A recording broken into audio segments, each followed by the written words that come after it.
औरत सां गॾु जॾहिं उन जो महरम रिश्तेदार हुजे त पोइ उन जे मथां हज फर्ज़ थींदो आहे।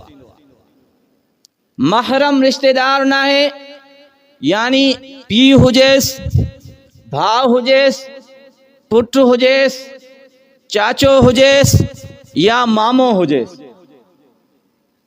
ये जेके सक्का महरम रिश्तेदार आहिनि उन्हनि मंझो को हिकिड़ो हुजे जेको इन सफ़र में उन सां गॾु हुजेसि, वगरना औरत भलजा मालदार थिए उन जे मथां हज फर्ज़ न थींदो आहे जेसीं ताईं महरम रिश्तेदार जो इंतज़ाम न हुजे। असांजे माहौल जे अंदरि हिकु इहा जहालत बि आहे त चंद औरतां टल्लो ठाहे कंहिं गैर महरम सां गॾु हज करण वेंदियूं। बहानो छा आहे? कुराड़ियूं आहिनि, ज़ईफ़ुल उमर आहिनि। मूंखे ॿुधायो शरीयत जी कहिड़ी किताब में लिखियल आहे त कुराड़ी थियण खां बाद उन जो हज ते गैर महरम सां वञणु जाइज़ आहे? इहा शर्त कंहिं किताब में आहे?